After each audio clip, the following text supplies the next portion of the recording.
शरद मोहोळ सध्या पुण्यातील चौकात या एकाच नावाची चर्चा, या एकाच विषयावर चर्चा सुरू आहे आणि त्याचं कारणही तसंच आहे। शरद मोहोळची भर रस्त्यात झालेली हत्या।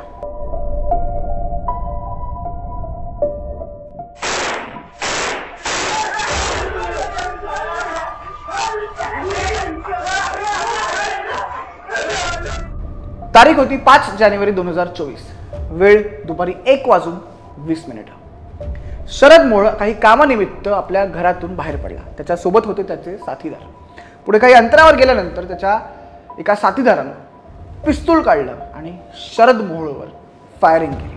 पुण्यातील एक कुख्यात गुंड म्हणून ओळख असलेला शरद मोहोळ पुण्याच्याच एका गल्लीत रक्ताच्या थारोळ्यात पडला होता, तडफडत होता। त्याच्या समोर उभा होता त्याचा मृत्यू। त्याला लगेचच ससून हॉस्पिटलमध्ये दाखल करण्यात आलं, पण उपचारादरम्यान शरद मोहोळ इतिहास जमा झाला। शरद मोहोळचा मृत्यू झाला। आता विषय हा नाही आहे, विषय हा आहे की एक कुख्यात गुंड असूनही शरद मोहोळला इतका सपोर्ट का मिळतोय, त्याची इतकी प्रशंसा लोक का करतायत। फक्त लोकच नाही तर अनेक नेत्यांनी देखील खुलेआम या कुख्यात गुंडाची बाजू मांडली आहे। खुद्द नितेश राणे यांनी मोहोळच्या हत्येचा विरोध केला। तो हिंदुत्ववादी होता म्हणून त्याच्या कार्याची प्रशंसाही केली। मोहोळच्या पत्नीनं म्हटलं की माझा पती वाघ होता, माझा नवरा वाघ होता आणि मी त्याची वाघीण आहे। बरं, इतकंच नाही तर अनेकांनी सोशल मीडियावरही मोहोळच्या नावानं अक्षरशः अश्रू वाहिले। पुण्याच्या तरुणाईने तर इंस्टाग्राम आणि व्हॉट्सॲपवर मोहोळच्या समर्थनार्थ स्टेटस स्टोरीज सुद्धा ठेवल्या। खरं तर मोहोळला हा जो सपोर्ट मिळतोय, या सपोर्ट मागे अनेक कारण आहेत। ही कारणं याच व्हिडिओमध्ये आपण जाणून घेऊ। नमस्कार, मी संकेत आणि आपण पाहताय एबीपी माझाचा special show the crime diaries. थोडं इतिहासात गेलं तर शरद मोहोळवर खंडणीपासून खुनापर्यंत असंख्य आरोप आहेत आणि अशाच एका केसमध्ये त्याने पुण्याच्या येरवाडा जेलमध्ये शिक्षा सुद्धा भोगली। शरद मोहोळच्या आयुष्याला कलाटणी मिळाली ती याच तुरुंगवासादरम्यान। ही गोष्ट आहे 2012 सालची। शरदसह त्यावेळी तुरुंगात जर्मन बेकरी बेस्ड स्फोटातील संशयित मोहम्मद कातिल सिद्दीकी सुद्धा होता। ही बाब मोहोळला कळताच त्याने कातिलच्या हत्येचा कट रचला। सगळं प्लॅनिंग झालं आणि दिवसही ठरला। त्या दिवशी कातिल अंडा सेलमधून बाहेर आला। तो बाहेर येताच शरदनं त्याला गाठलं, त्याचा गळा आवळला आणि खात्मा केला। एका दहशतवाद्याला आता शरद मोहोळनी संपवला होता आणि त्याचमुळे त्याच्यानंतर शरद मोहोळची ओळख, शरद मोहोळची इमेज एक राष्ट्रभक्त म्हणून पोर्ट्रे करण्यात आली।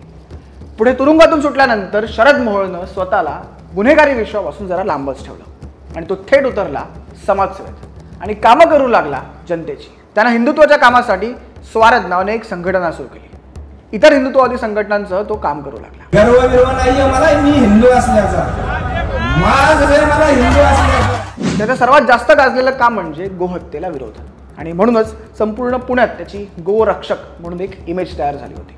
कालांतराने शरद मोहोळच्या धर्मपत्नी स्वाती यांनी भाजपात प्रवेश केला आणि मोहोळ सुद्धा राजकारणात ऍक्टिव्ह झाला। त्यामुळे त्याच्या हत्येनंतर नितेश राणे आणि टी राजासारख्या अनेक नेत्यांनी मोहोळला खुलेआम समर्थन दिले। हमारे दोस्त की हत्या कर दी गई, वो इंसान जिसने जेल में एक आतंकवादी को उसकी सबक सिखाकर उसको वहीं पर 72 हुरों के पास पहुंचा दिया था।